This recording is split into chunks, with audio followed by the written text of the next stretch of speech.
This video is for section 10.3 about percent composition. The learning goals are to be able to calculate the percent composition of a compound, to calculate the empirical formula of a compound, and then calculate the molecular formula of a compound. Let's take some notes on the first learning goal. Be able to calculate the percent composition of a compound. Percent composition refers to the percent by mass of each element in a compound. And here's the formula that you use to find the percent by mass of an element. Take the mass of the element, divide by the mass of the compound, then times by 100 to change the decimal into a percent. Here's an example. Let's say we wanted to find the percent composition of H2O. Well, that means find what percent of that is hydrogen and what percent is oxygen. These together will add up to 100%. Take the mass of hydrogen and divide by the mass of the compound. There are 2 hydrogen atoms in a molecule of water, so go 2 times 1.0079. The 1.0079 is the mass of hydrogen on the periodic table. I've multiplied by 2 because of the subscript of 2 on the H. Then divide by the mass of a water molecule, which is 18.0148. We've discussed the mass of a water molecule in previous sections, so we know the answer is 18.0148. Here's how we got that. Look up hydrogen times by 2, and look up oxygen, add that together, it's 18.0148. Multiply by 100 to get this answer in percent form. The result is 11.19%. Now let's find the mass of oxygen. On the periodic table, oxygen is 15.999, and you divide by the mass of H2O. Multiply by 100. The result is 88.81%. Again, these two percents should add up to 100%. When considering masses, a water molecule is 11.19% hydrogen and 88.81% oxygen. Here's another example. A compound is formed when 4.5 grams of sodium combines with 6.94 grams of chlorine. What is the percent composition of the compound? To find the percent composition, we want to find the percent of the sodium and the percent of the chlorine. The formula is to take the mass of the sodium, that's 4.5 grams, and divide by the mass of the compound. That is the sum of these two numbers. 11.44 grams. Then times by 100. The result is 39.34%. Now let's find what percent of the compound is chlorine. Take the mass of the chlorine, 6.94 grams, and divide by the mass of the compound, 11.44, and times by 100. The result is 60.66%. The compound that's made from the sodium and the chlorine, probably sodium chloride, is 39.34% sodium and 60.66% chlorine. Here are some check for understanding questions. I'll pause the video for you to work on these, and then we'll discuss the answers.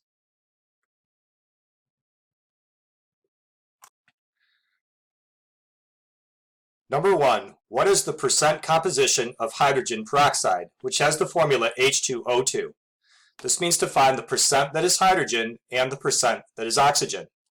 To find the percent that is hydrogen, take the mass of the hydrogen and divide by the mass of the hydrogen peroxide. In the numerator, this is for hydrogen, 2 times 1.0079. This number right here comes from the box on the periodic table for hydrogen. Then we're going to divide by 34.0138. This is the mass of a molecule of H2O2. It's 2 hydrogens plus 2 oxygens. So you look at the numbers on the periodic table and do those additions, and it makes this result. When you then times by 100, it's 5.93%. Now let's do oxygen. In the numerator, the mass of oxygen, 2 times 15.999. The 2 is here because there's a subscript of 2 on the O in the formula, and 15.999 is off the periodic table for oxygen. And divide by the 34.0138. That was the mass of H2O2. This makes 94.07%. Next, number 2. How many grams of carbon are in 200 grams of methane, which has the formula CH4? To solve this, we first need to know what percent of methane is carbon. So let's find that percent carbon. Take the mass of carbon, which is 12.011 on the periodic table, and divide by the mass of methane, 16.0426.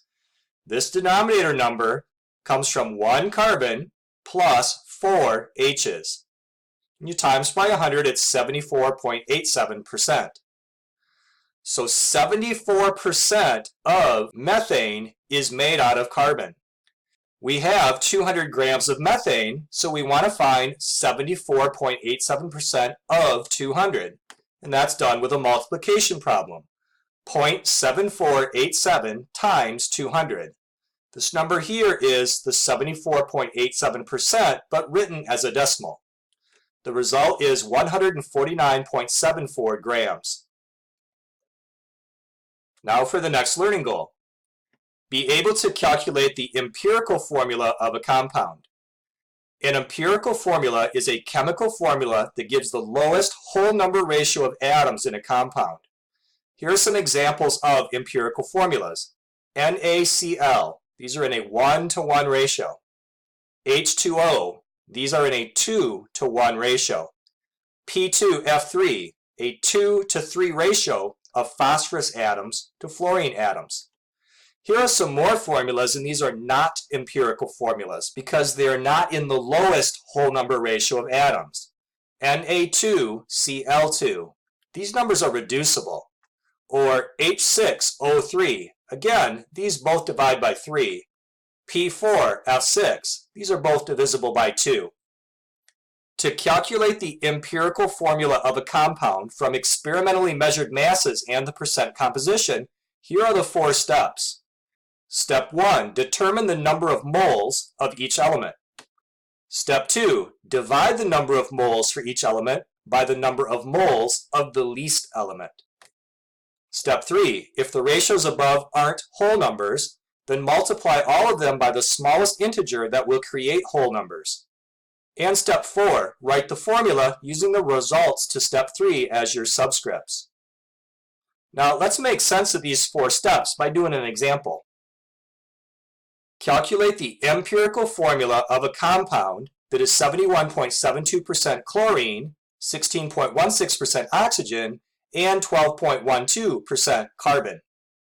In step 1, we're going to find how many moles we have of each of the elements. Let's make believe we have a sample of this compound and that we have 100 grams of the sample.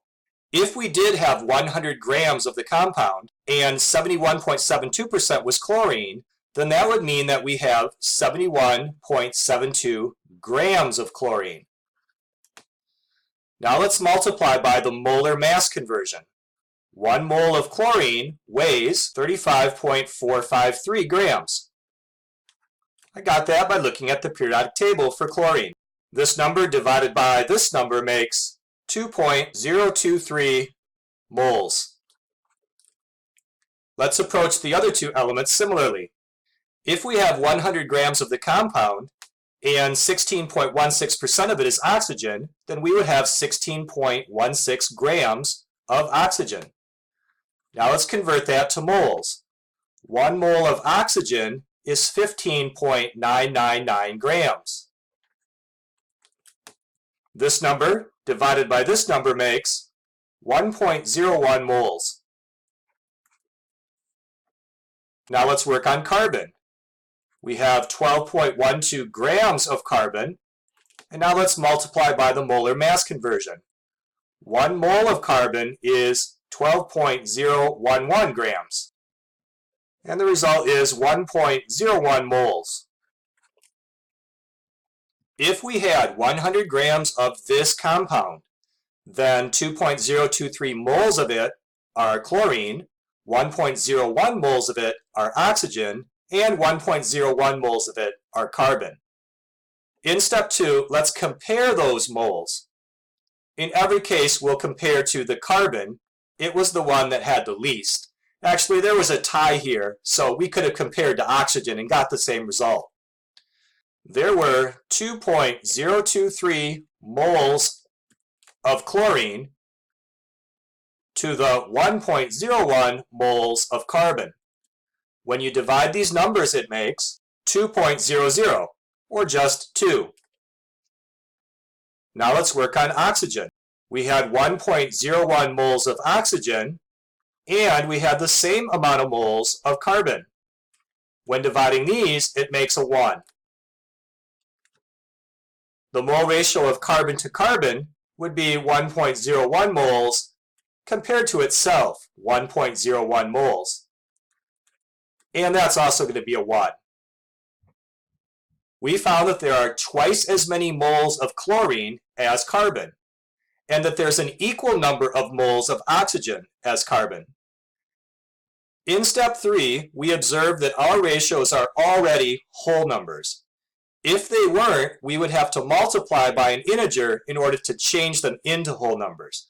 For example, if one of them was 1.5 and another one was 2, and then our last one was 1, we would have to multiply everything by 2 so that 1.5 changed into the whole number of 3, and that would change into a 4, and that one would change into a 2.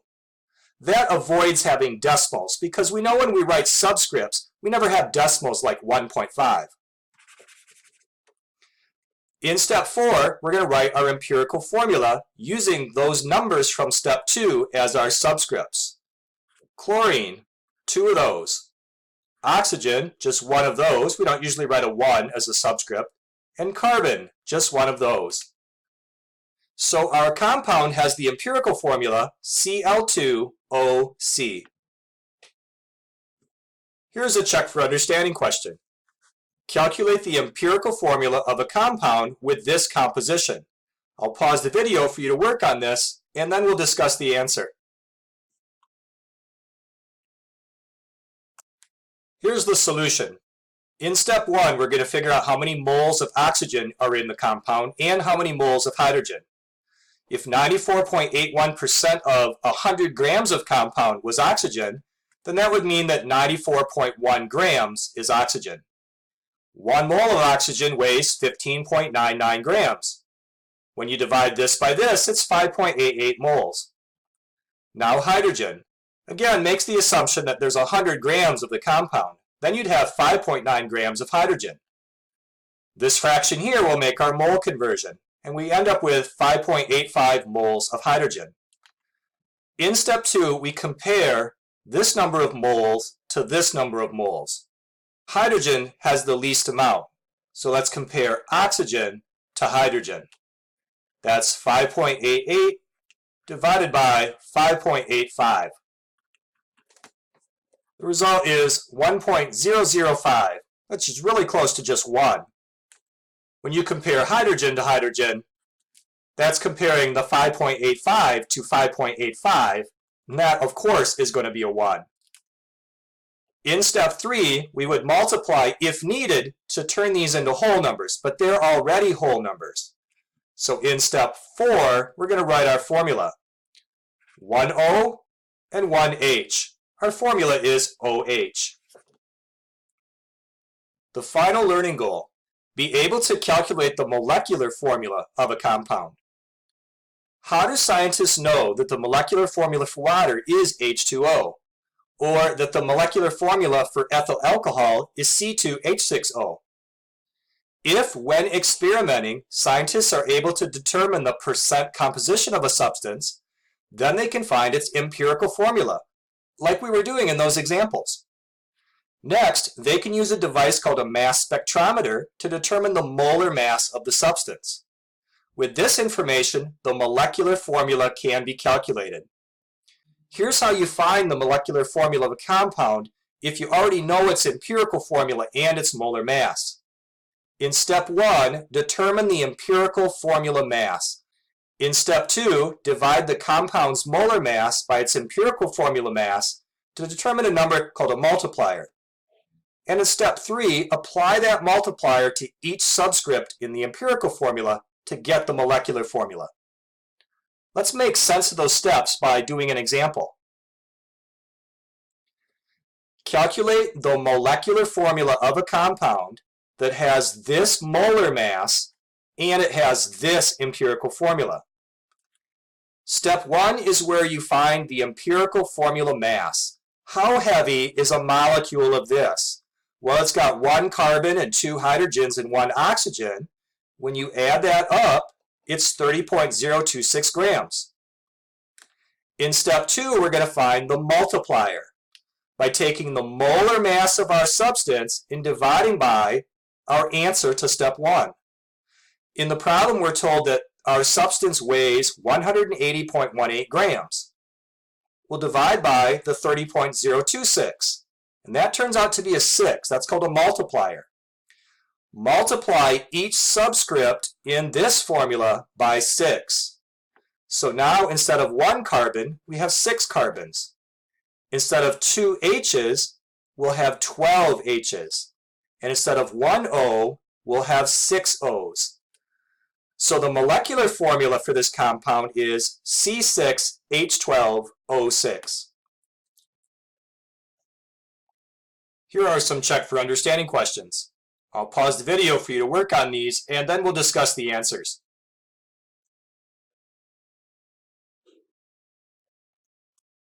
In step 1, find the empirical formula mass. What is the mass of this formula? It's got 1 boron and 3 fluorines. This makes 67.804 grams. In step 2, compare the molar mass to that empirical formula mass. 135.6 divided by 67.804 happens to turn out to be 2. That's the multiplier. Take the subscripts from BF3 and multiply them each by 2. It becomes B2F6. Next, number 2. Calculate the molecular formula of a compound that contains 25.2 grams of hydrogen and 200 grams of oxygen. The molar mass of the compound was determined to be 18.01 grams. If you've been paying attention for the past few sections, then you already know what compound this is that contains hydrogen and oxygen and whose molar mass is 18.01 grams. It's H2O. But we're supposed to calculate this. That's going to involve showing the work anyway. So this problem takes several steps. In the first step, we need to find the empirical formula. We had a 4-step process to find empirical formulas. First, find how many moles of each element there is. We're outright told that we have 25.2 grams of hydrogen. And then we can use the molar mass conversion for hydrogen to find out there's 25.0 moles of hydrogen. We're told we have 200 grams of oxygen, so if you times by its molar mass conversion, that's 12.5 moles of oxygen. In the next step, compare those. How does the moles of hydrogen compare to the moles of oxygen? Well, we can see that they're in a 2-to-1 ratio. There's twice as many moles of hydrogen as oxygen. So the empirical formula is H2O. Once we know the empirical formula, then we can find the molecular formula. And we had a 3-step process to do that. In the first step, find the empirical formula mass. How heavy is the formula H2O? Well, it's got 2 H's and 1 O. It's 18.0148 grams. Next, we're going to find the multiplier by taking the molar mass of the substance, which was given to us, 18.01 grams, and dividing by our empirical formula mass. Well, these are almost equal numbers. This turns out to be 1. That means that the subscripts in the empirical formula are just multiplied by 1. They're not changed at all. So the molecular formula is also H2O. Our unknown substance is H2O. This concludes the video about percent composition, empirical formulas, and molecular formulas.